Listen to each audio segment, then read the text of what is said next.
Welcome to As-Sahwa's podcast, encouraging revival of the mind and the heart, seeing the truth and standing for what is right in the age of overloaded misinformation. Assalamu alaikum wa rahmatullahi wa barakatuh. Peace be upon you all, and welcome to our fifth episode in the Palestine-Israel series. Today's episode is the Jewish Zionist lobby, and we're going to mention the issue of the social media, or should we call it the social media war? Welcome to the show, where we are dedicated to and always striving to learning, teaching, talking, discussing, and engaging. I am so grateful, and I acknowledge that you are joining me once again and supporting our podcast. So let's kick off with the session today. So, in the 3-month period of the so-called war on Gaza, I don't know if you really can call it a war, because when you define a war, it's really of two armies that are fighting each other. When you look at Ukraine, for example, and you see Russia. Now, don't forget, Ukraine is quite a strong army. It is quite formidable, and it is well funded. It has a lot of arms. The other day, I think they got a funding of like 15 million or billion euros for their or suggested anyway. I'm not too sure if it went through. However, they are getting quite a lot of funding, and they have been getting funding to repel the Russian aggression, invasion, however you want to see it, whatever you want to call it. So you will see that is an army. When America went into Afghanistan, and the alliance, when they went into Afghanistan to root out Osama bin Laden and Taliban, again, they were not fighting an army. They were fighting a well-organized group of people. And then we saw the reality of what happened in Afghanistan 20 odd years later. The same terrorists, the same extremists that they were trying to drive out came right back in, and if not stronger, and took Afghanistan back, rightfully so. So the reason why I want to mention about the issue of the lobbies in the West, especially in the UK and America, let's just look at a definition, and the definition is regarding influence. So while you're listening to this podcast, I want you to remember certain words.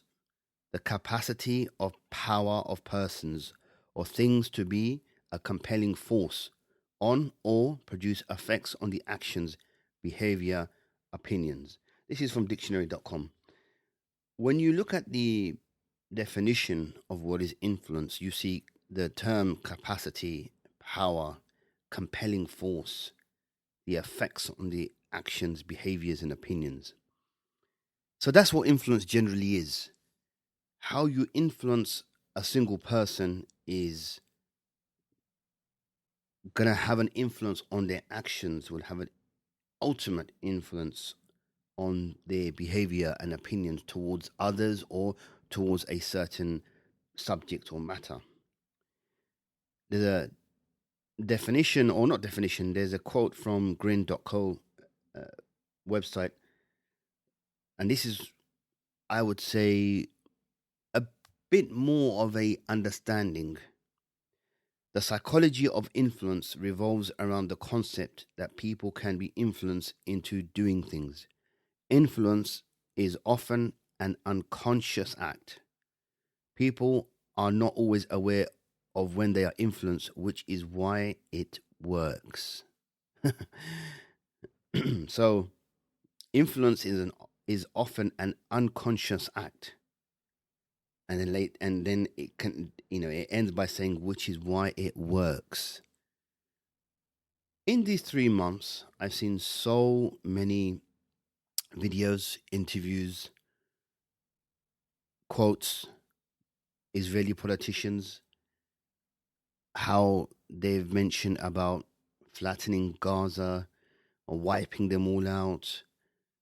Journalists, even Israeli journalists, coming on to their programs and promoting the fact that Gazans need to be forced out, wiped out. And I find it quite strange how it's supposed to be the only democracy in the Middle East, and the language it's speaking seems a very fascist type of language. And really and truly, it is the impact that it is happening, or it is occurring on the Israeli population. When you see, you get those funny YouTube clips where influencers or people will contact others in other country, and they will have a conversation, and you could see a Palestinian guy, like I think I can't remember the name, Palestinian guy from America. He contacts these Israelis, youngsters, teenagers, early 20s, mid 20s, and says I'm Palestinian, etc. And the words that come out their mouth is, Gazans need to die. I hate you. If I see you, I will kill you. And it's like, wow, wow. Look at the influence that people are having just by certain politicians, just by those people in the Israeli media are having upon the masses in Israel. Saying that, let's be fair, there are many Israelis that are coming out against the actions in Gaza. Many Israelis are demonstrating, not just in regards to the hostages, but also against the war in Gaza.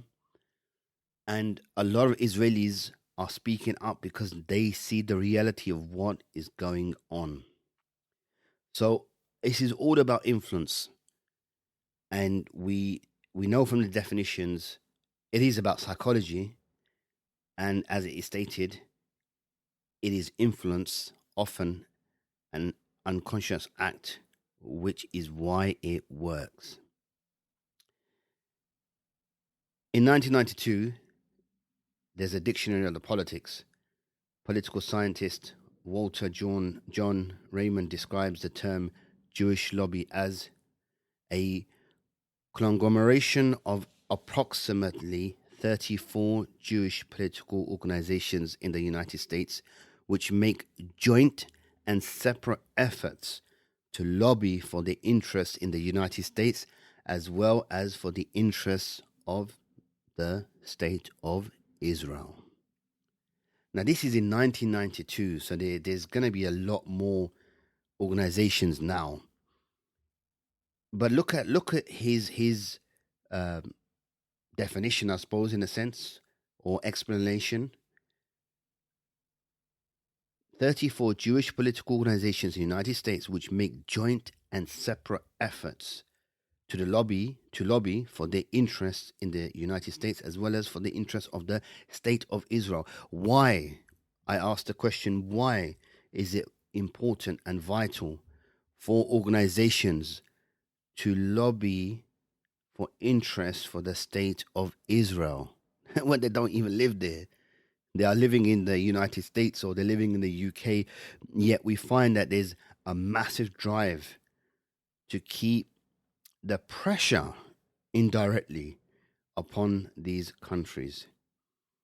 In 2019, from a website called opensecrets.org, regarding again the Jewish lobbies or the Israeli lobbies, it states, one of, if not the most powerful international issue body lobby is that of the pro-Israel crowd. Well-financed and politically powerful, the pro-Israel lobby is a major force on American foreign affairs that looks to continue America's military and fiscal support of the Jewish nation state. The lobby has had recent policy success with the Trump administration moving the U.S. Embassy in Israel from the internationally recognized capital of Tel Aviv to Jerusalem, a move long advocated by some in the pro-Israeli lobby. Notably, However, J Street, one of the larger pro Israel groups, opposed the move. The administration is very friendly with the Israeli Prime Minister Benjamin Netanyahu and has taken a hard line on Israel peace talks, barely talking to the Palestinians and ending all foreign aid to the West Bank and Gaza. Hard line on Israel peace talks, barely talking to the Palestinians and ending all foreign aid to the West Bank and Gaza. So, from this one long paragraph, there's a lot you can divide it into. So, firstly, the lobbies in the United States are very strong and they have been there since the 1920s, 1930s. They are well organized. They are well within the ranks of the political system in the West, generally speaking, the US and the UK. And they are constantly having the influence again, that word, influence, on politicians. And you can clearly see how certain lobbies are rather right wing in their understanding and their promotion, their influence, and hence the reason why they were able to move the US embassy from Tel Aviv to Jerusalem, as an example, right? Now, let's look at, there's a thing for many years people have been saying, the Jews control the media, the Jews control the finances in the world, etc. It's not so much about Jewish, but it is more of a Zionist entity, which has this, again, massive influence on the media, influence on international trade.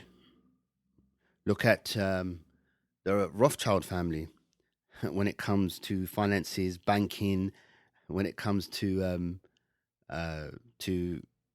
diamonds, even in South Africa in the 18th century, etc. You see that massive connection, and how, say, from the 1800s, the understanding of Zionism and the Zionist project was, going in its first gear, and how they began, the Zionists began to buy lots of land in Palestine, but under the Ottoman control. And this was all financed from these organizations with the hope and the dream of having a Jewish Zionist homeland in Palestine. And we've discussed this before in other episodes where they were offered other places, but in their mind it was always to be the area of Palestine. Now, in 2022, it is suggested that pro-Israel lobby in the United States, they donated to the Democrats $20,125,199. Oh, 20 million. And the Republicans during 2022 received $10,806,984. So the Democrats got over 20 million and the Republicans got over 10 million. Now, the question is this: is it really a donation? Or is it seen as, I would call it, a legitimate bribe? Why would other organizations be allowed in politics to give donations to certain parties? Is it not to influence them again? Because this is what it is, and this is how it seems, right? That you're given a donation, let's be honest, a donation going to these political parties. For what reason? To make ties with them, to influence their policy, especially, obviously, in interest when it comes to the state of Israel. But America is not the only country that have these pro-Israel, pro-Zionist lobbies. A lot of them around the world, especially the Western world, Let's look at, for example, the UK. Now we have similar organizations, and they are working on the same sort of premise. They are again influencing the foreign policy of the United Kingdom in favor of Israel. You have organizations such as Board of Deputies of British Jews, the Zionist Federation of Great Britain and Ireland, BCOM, which influences UK media coverage in the favor of Israel, and then you have UK Lawyers for Israel. So it's not exactly a small organization or a group of organizations, and these organizations have been around for probably 70 to 100 years in the particular countries, and they've been having this influence for a reason, purely in the interest of the state of Israel, to make sure that the state of Israel continues. And the way it's been doing, and let's face it, there's no hold bars for Israel right now.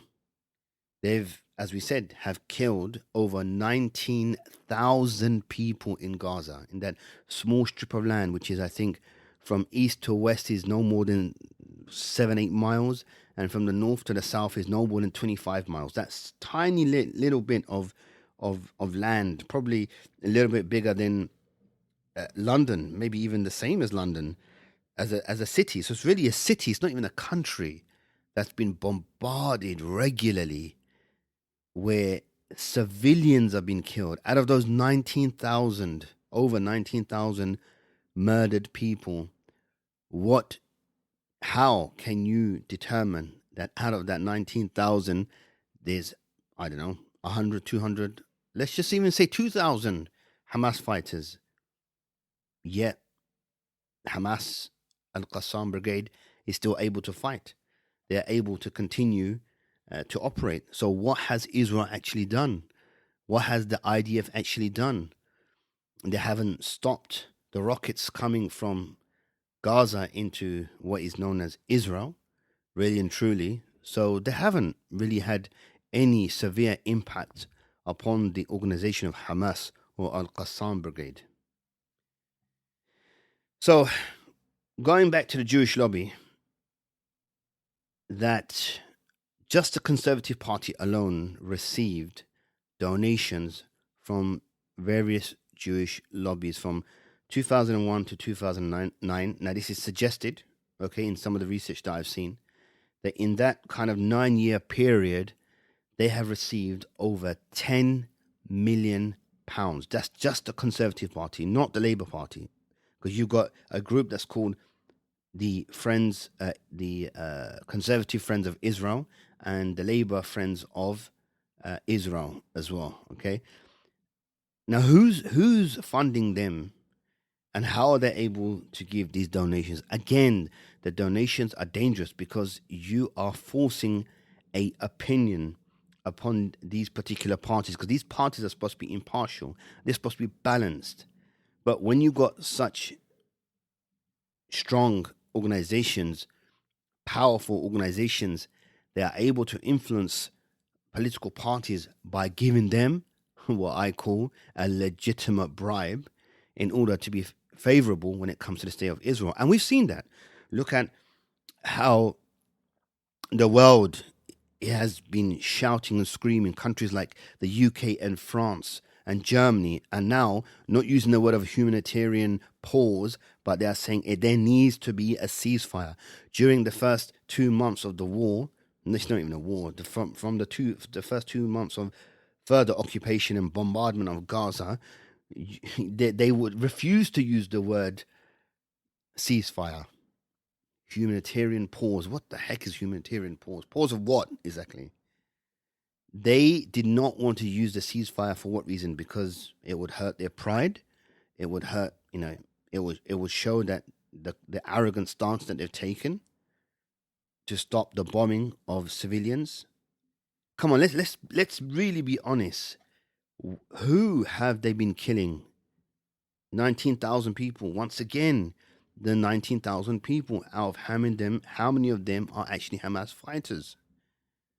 How comes the continual bombardment and the arrest of all these people suddenly, whom 90% of them are not Hamas fighters, actually probably 100% are not Hamas fighters, because the fighters are continuing. The fighting is continuing. The bombing is continuing.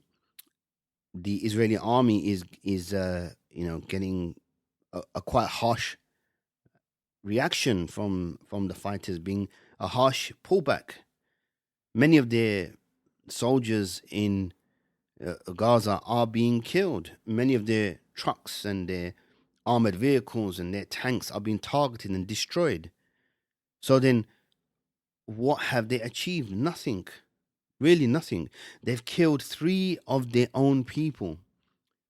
3 hostages, for whatever reason, were left in the house, came out shirtless to prove to their own comrades, to their own people, that they're not Hamas fighters, waving white flags, shouting in Hebrew, and all of them got shot dead. That shows the reality of how the IDF operate, how the Israelis think of Palestinian lives, that they are worthless and they will kill whoever comes in their way. So what you see is not a reaction in Gaza by the Israeli government or the IDF, but it is how they see the Palestinians as being worthless. Their life means nothing. And hence the reason why they killed their own people, thinking they were Palestinians. There's no justification for it. Come on, let's be honest. And the majority of these soldiers that are fighting in the Israeli army, they're kids. They're kids. 17, 18, 19 years old. You got 19-year-old kids running around with guns, shooting because they're absolutely petrified, fighting in an urban war. Right? You've got now majors, I think. I was reading one article, majors and high-ranking officers, 21, 22, 23 years old. What the hell? What do they know about war in order to be given this high-ranking status? You need to be in war, in a war situation for a very long time in order to get a decent rank, proving that a lot of the Israeli soldiers are dying in this conflict, in this war, in this occupation.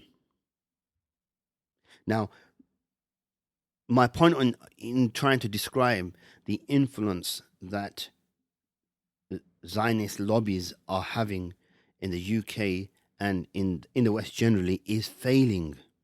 All the money that they've been pumping as donations to the political parties, hence the reason why these political parties, when they came out in support of Israel, it was the same line: Israel has the right to defend itself. It has the right to defend itself. When the question was asked by many of these political leaders, when will it be enough?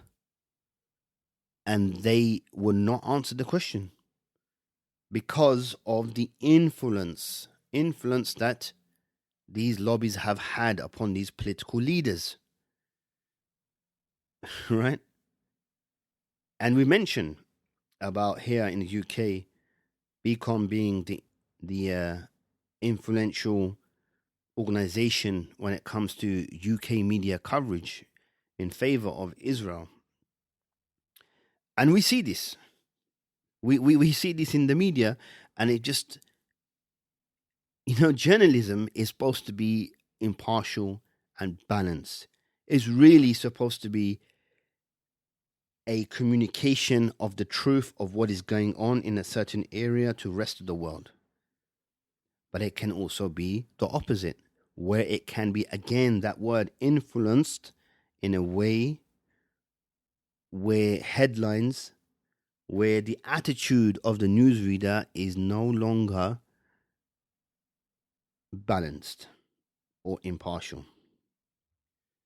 Look at the Western, especially the Western news outlets, and the conflict that they have in their wording, the contradiction that they have in their wording. For example, they will use the word murdered killed, but only in certain ways.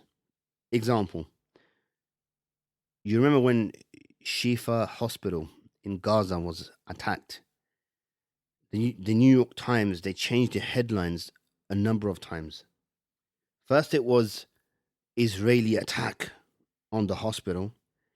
Then it turned to attack on the hospital in Gaza. And then finally, it turned to explosion at the hospital in Gaza. So, what is the reading? What is the reason why it is rewording constantly? And that is because psychologically, when you are reading something such as the title of the article, it reduces the severity of the action itself. So when you hear Israeli attack on the hospital, you're like, wow, how can the Israelis do that? And then the final version, there was an explosion at the hospital in Gaza. So it could have been a gas leak. It could have been Hamas, as we know, or say Hamas attack on the hospital itself, which would be quite strange and absurd. Yeah. Or when you put on BBC News, Sky News, CNN, all these outlets, and at the bottom of the screen, when it's giving you information of what's going on in certain parts of the world, etc., and then if they are speaking about Palestine, Israel, they will use the term at the bottom. It will say Israel Gaza war, and then some outlets will say Israel Hamas war, and you think to yourself, wow, how can it be an Israel Gaza war? It doesn't make sense. We've already established it's not a war, because a war is between two armies. Even if they're not well equipped, it would be two armies, two states fighting each other. And we mentioned such as Ukraine and Russia, two independent states that are fighting each other. This is not even a country, Gaza. It's not even a city. It's smaller than a city, really. So how can it be an Israel-Gaza war? Right, that's one thing.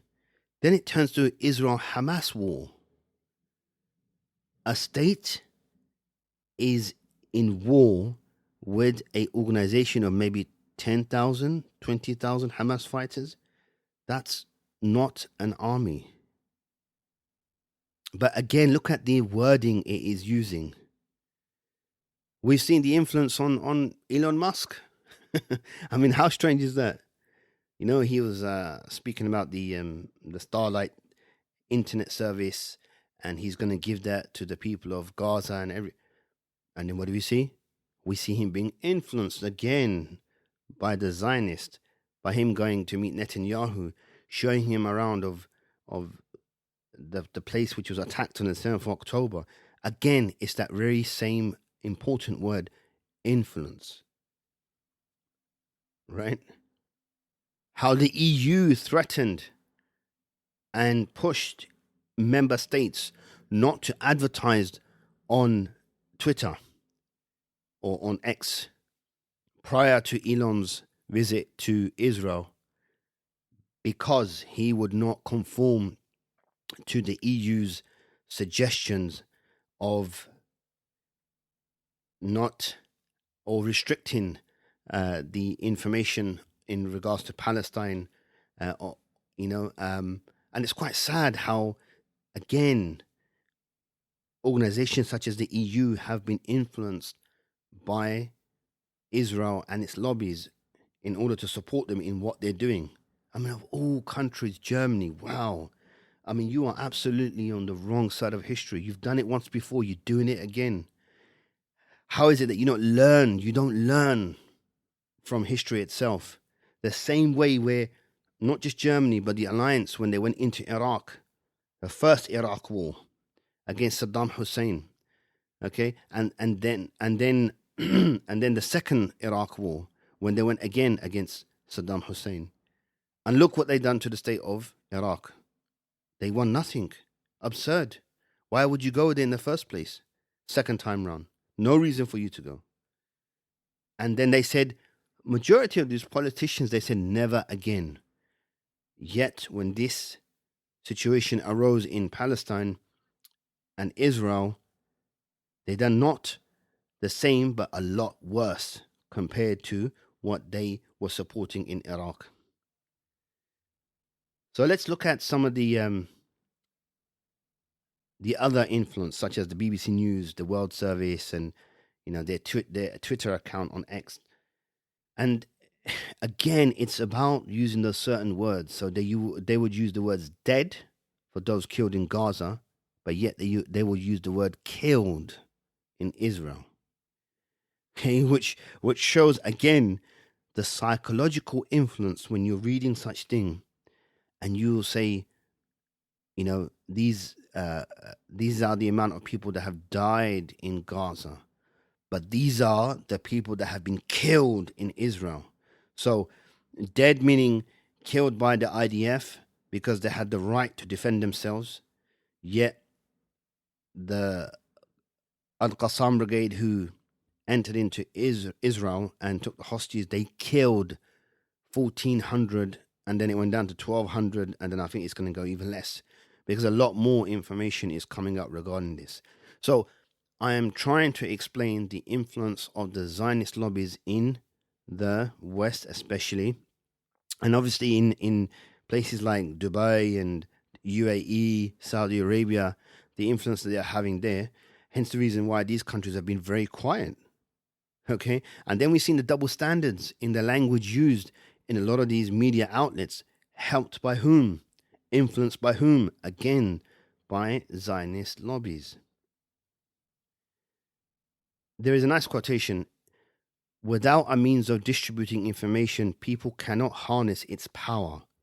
One positive impact of social media is in the distribution of information in today's world. Platforms such as Facebook, LinkedIn, Twitter, and others have made it possible to access information at the click of a button. Simplylearn.com. And this is what it is. It all comes down to understanding how influence operates, the psychology of it, and how it is unconscious. And we don't realize, even just by seeing images. I'm not talking about just the situation in Palestine, but we are seeing certain images when we're opening up our social media or our email accounts. We see the images on the side and how that has impact on us unconsciously. We regularly see the dying people, 19,000 people dead. That's a massive number in just a matter of a couple of months, 19,000. But because we see these images all the time, it is not having that impact on us like it would do in the beginning of the conflict. I don't even know if it's the right word to use the word conflict. The massacre, the genocide of what we are seeing right now in Palestine. However, the positive of social media is that it's not like what it used to be. When the information was coming out from the previous wars, you could only rely on BBC Israel, okay? But now you have other news outlets that are foreign to the English language, but now they are communicating in English. Example, Al Jazeera. It is a Qatari-based Arabic news outlet, yet they have an English version. There is Press TV from Iran, which has an English version. TRT, which is a Turkish news outlet, but yet it is in the English language. And majority of those that are using the social media are communicating in English. So the information you're getting is not restricted. It's not narrow-minded. That is what Israel and its allies, such as the US, did not expect. They did not expect the response of the general masses around the world in support of Palestine, in support of Gaza. So, ladies and gentlemen, brothers and sisters, this episode really was just to make you aware of the influence that certain organizations such as the Zionist lobbies in the UK and in the US, generally in the West, that it has tried to have Yet it has failed because general public around the world have seen right through the hypocrisy of what the Western world are doing in support of Israel. One last thing I will mention, America has to support Israel because this is exactly what America has done and will be doing probably again. Like we've heard that they entered the Red Sea to stop the blockade or the attacks by the Houthi rebels. Read history, ladies and gentlemen, of what America did to South America, what America did in Vietnam, Cambodia, Laos, and other countries fighting communism, and how many people that they discriminately bombed and killed, massacred. And that's exactly what Israel is doing. And that's why America has no choice but to support the state of Israel in their response and the madness of their killing and their massacring of a certain ethnic people. I hope to see you again in the next episode, and we will hope to bring more and more episodes together. Please, please, please refer to the other previous episodes so you can catch up and understand in the way we are doing these podcasts about the situation in Palestine and Israel. And remember, we are always constantly trying to learn, teach, talk, discuss, and engage. This is your host, Abu Mike. Thanks for joining. Jazakumullah khairan. See you in the next episode. Assalamu alaikum wa rahmatullahi wa barakatuh.